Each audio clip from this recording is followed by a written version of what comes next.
I don't think you should be able to enjoy anything but Cracker Barrel. And if you want to triple Trump and you want to browbeat DEI and you want to browbeat gay people and you want to browbeat black people as you've been doing for 400 years, and you want to browbeat this generation of immigrants that come over here and open up businesses earnestly, pay their taxes. You want to demonize them and call them rapists and felons and all this shit when the felon is the teeny weeny mushroom cock piece of shit, Cankles McTaco tits at the top of the ticket. The Vanguard will be there, sir. Yeah, so we covered this lady once a while ago when she had a fiery exchange with the other, I think it's Jen and Pumps. This lady's name is Jennifer Welch. And she had a pretty good exchange with Rahm Emanuel when he came on her podcast. Gavin, you sent me this clip the other day, not this one. It is this one. Ooh, that was a little Vanguardception there. And we can take a look at this, and then we can unpack a little bit about this lady's background. Yeah, let's take a look. I'm a huge fan of Jennifer. She's exactly the sort of energy that I want to see from these kind of like, white liberal ladies that, are absolutely a huge part of the Democratic coalition at this point. We've talked a little bit about the kind of radicalization of people like Jennifer. I don't know if she ever was, a Hillary Clinton shit lib. I'm not suggesting that she ever was, but she clearly kind of speaks to the people that probably would have gotten excited about Hillary Clinton and, pantsuit nation. Yeah. And we've talked about, how that crowd specifically has become radicalized. Like we give liberals a lot of shit. But one thing I always, remind people of is like, liberals are just, leftists who haven't been radicalized yet. And that totally goes for the people in this demographic, these sort of like 40, 50-year-old white ladies. Maybe they haven't been radicalized yet, but they definitely can be. And we've seen a lot of that. We've seen, people that look like this wearing Free Luigi shirts and draped in Palestinian flags at protests. Yeah. When we were at the No Kings protests, I have to say it was a lot of people like this, yes. That were actually showing up to stop fascism. It was less people that looked like me and more people that looked like her. So, as much as we shit on liberals, I always will give that caveat, in some ways they are kind of leading the charge. Oh, 100%. And the last thing I'll say is, the liberals have been searching for their liberal Joe Rogan. Keep your ears open to this woman, guys. I think it makes sense that the liberal Joe Rogan would be a woman from Oklahoma. And hear me out. I think she is potentially the most powerful voice that Democrats could uplift in media right now. Yeah, Jill Rogan.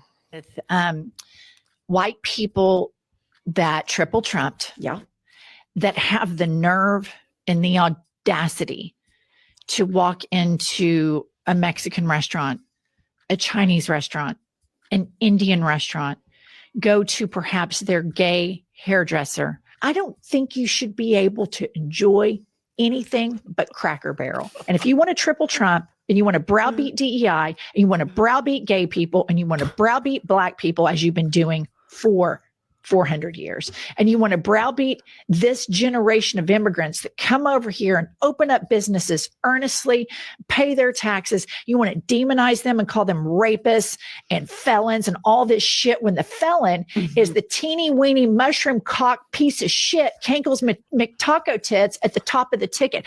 I have fucking had it from top to bottom. White people that triple Trump should be banned, boycotted from enjoying the best thing that America has to offer, which is multiculturalism. Get your fat asses out of the Mexican restaurant, get your fat asses over to Cracker Barrel, because nobody wants to see your fucking smug ass, teeny weeny, pink arm, big gut around. Nobody wants to see that shit. No one.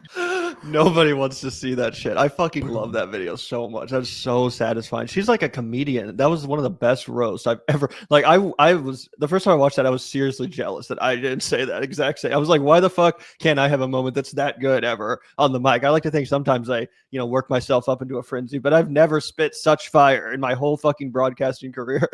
Honestly, same, bro. I think this woman is uniquely talented. I think that, we're going to play a clip where she's talking to Krystal Ball, where she kind of reveals her background to everyone.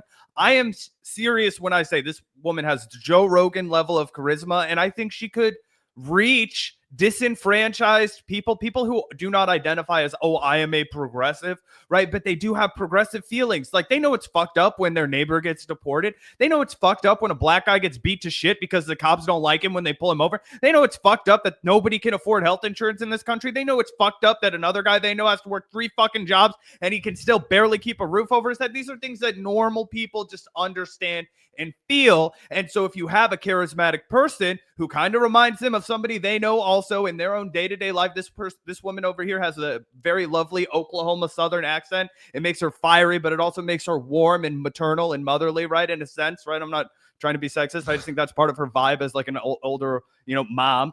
And I think that would be really effective in reaching people. I think there's an amount of trust that you would just have innately with this woman. And she also makes you laugh, which disarms you. So I think a very, very capable communicator. Yeah, 100%, 100%. Also, I just love how unabashed she is, like defending multiculturalism, defending immigrants, stuff like that. We see so many fucking shitlib Democrats just in a very cowardly way ceding these talking points to the right wing and be like, yeah, I guess we do have to fucking, consider immigrant. I guess we do have to toughen up on the border and all this stupid bullshit. Like, we have a clip later of Anna Kasparian talking about how Joe Biden had an open borders fucking policy, which is completely fucking ridiculous given how fascist Joe Biden was. But either way, it's so refreshing. And I wish we'd see this from more politicians. Just be like, no, fuck you. You're a bad person. You want to demonize immigrants? Immigrants are the best part of this fucking country. Everything that is great about this country is thanks to fucking immigrants. If it weren't for them, all we'd have is a goddamn Starbucks and Panera Bread and a Cracker Barrel, as Jennifer said. So yeah, defend them, and not just because it's the right thing to do, but because it's charismatic. People respond to that level of charisma when you're just willing to say something with your chest and be like, yes, no, fuck you. Yeah. Like, this is the right thing. I am in favor of the right position, the moral position. Fuck everyone else. Like, that's how it should be. Yep. Conviction goes a long way. But this is a great clip too. I'm not sure if you saw this one already, Gavin. I saw part of it, but I don't think this yet. Where you came from, why you started the podcast with your buddy Angie. Okay, so I was born in Dallas, Texas, and lived there until about 3rd grade. And then my family moved to Oklahoma City, Oklahoma. And I grew up in the suburbs of Oklahoma City, attended University of Oklahoma. I've been in Oklahoma pretty much all of my life since I was 8 years old. Unlike all of my peers in Oklahoma, I was raised by liberal atheists. And so I have spent a lot of my time in Oklahoma combating being saved by evangelical Christian nationalists. And it is a very real thing in the Bible Belt. And so my mother is a voracious reader. She's very intellectual. And so we would always have these really deep conversations. Now, podcasting is my side hustle. I'm really an interior designer and have been for 25 years. And I do projects all over the United States. And Angie and I decided, we were on a Bravo show, a Bravo TV show. And it wasn't like a housewives thing. It was more about our friendship. And the second season was about my interior design career. And our kids were like, you guys are still super popular on Instagram. A lot of people still like you. You should do a podcast. I thought, well, every asshole has a podcast, but True. Why not? We'll try it. What the hell? So we did. And I've always been super outspoken about my politics, and I've always been this way. Angie was. Yeah, I had no idea that this. That's a really fascinating upbringing. Honestly, I relate to that. I grew up in Kansas. Obviously, I was raised by 2 liberals, not atheists necessarily, but more secular people. I went to fucking Unitarian Universalist church growing up. Total. That's hippie popular shit. where we grew up with like a certain sect. Yep, it is. But either way, yeah, it was the same thing. Surrounded by fucking Republicans.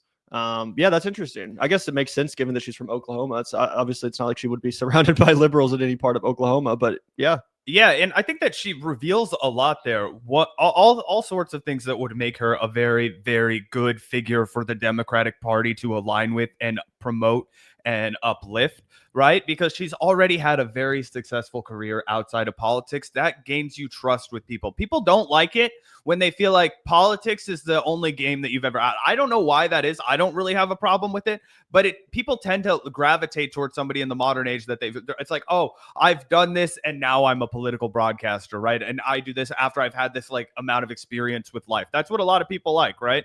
And I think that lady offers the credibility to do that. She's from Oklahoma and she chose to stay there her whole life, in spite of the fact that she has deep political disagreements with many people she loves, right? And she talks about that in this episode. She talks about how even her friend Angie, who she calls Pumps, which is a very cute story that she also tells in this story or in this interview. Yeah, what's her name?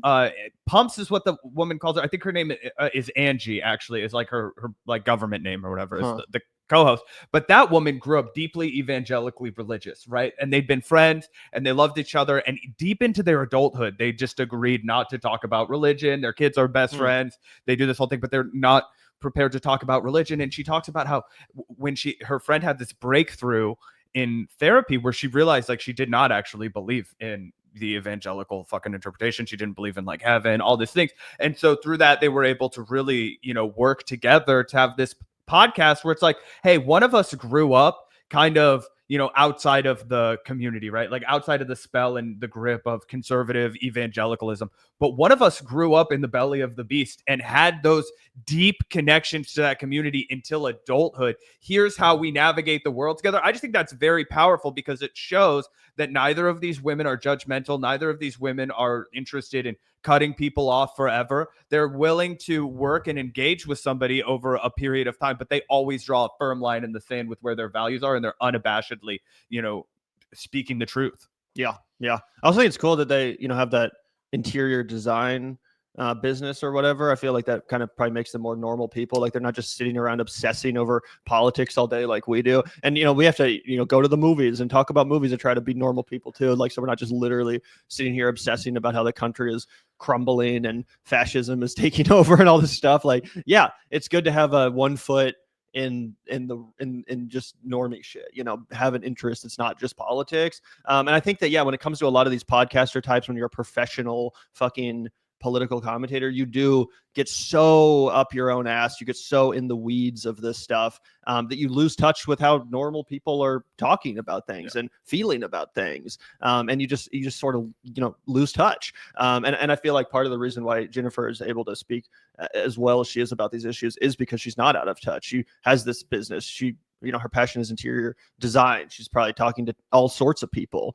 on these jobs. So, that's an interesting aspect of this too that I wasn't necessarily aware of. I just thought she was a podcaster. 100%. And not only that, but her triple threat, her third element is the fact that she's been on reality television. Hello. That is a demographic that the Democrats need to win over, okay? Because Donald Trump has cleaned up with a certain kind of reality television consumer, but there's another kind of reality television consumer that should be activated and part of the Democratic Party base. I think that these ladies could thread the needle, and it's like, hey, you know what? Do you like the fact that you could go to a Mexican restaurant and be served by some people who immigrated here from Mexico? Do you like the fact that this country is, built upon freedoms? Do you like the fact that, we're all different and we have all this great shit and we're a melting pot? Great. That's how most people feel. Let's actually mobilize and make sure this minority of fascists don't ruin the fucking country for all of us. Yep. I love the energy. I love to see a feisty liberal who's, out of fucks to give. So yeah, let's see more of that. And I hope she does more interviews too, because as you mentioned, Zach, she absolutely destroyed Rahm Emanuel in just beautiful fashion. Let's get Pete Buttigieg in the hot seat next. I was fucking infuriated watching his appearance on Pod Save America because the stupid shit-lib hosts are just like, what do you think about this? And then no pushback. I'm like, are you not going to fucking respond? Are you not going to fucking call out these lies? So it would be great to have someone like that interviewing people like a Pete Buttigieg. They're all probably shit scared after what happened to Rahm Emanuel. I imagine they are. Fucking cowards. But yeah, I'm a huge fan. I'm gonna start watching regularly, honestly. Yeah, 100%. And I see a lot of disrespect towards the Bravo channel in our chat right now. It's responsible for two good things: that woman's career and also Top Chef. Let's not forget that was a pioneer in the culinary arts television genre. Yeah, there you go. Top Chef. I was always more of a Food Network guy, but Top Chef's cool. I liked Top Chef because they would swear and they would be assholes and they were mean to each other, and it felt very much like what a real kitchen was like. Like Food Network to me was always like the kitchen in your house, like that kind of a kitchen. Whereas when you turned into Top Chef, they'd be like, "Fuck you, asshole! I'll fucking cut your head open if you fucking ever talk to me like that. I'll stick you in the deep fryer. Fuck you, man! I told you that was my sea urchin." That kind of Is it shit still was on? great. Oh yeah, it's on like season Nice. 25, and that's how they sustain it. Is the fucking Is it still like that? Where they no. Aw. It's really watered down. But Anthony Bourdain used to be a judge in the early seasons, and it was nuclear, man. People would get fucking crazy on each other in the kitchen. Yeah, 100%.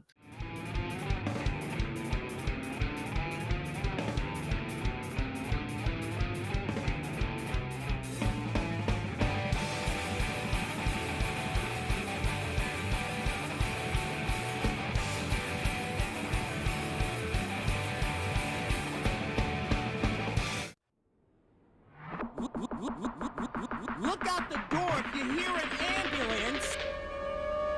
The Vanguard will be there, sir.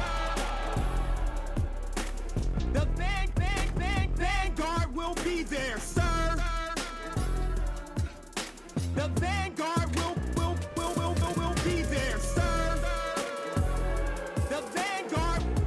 The Vanguard will be there. Be there.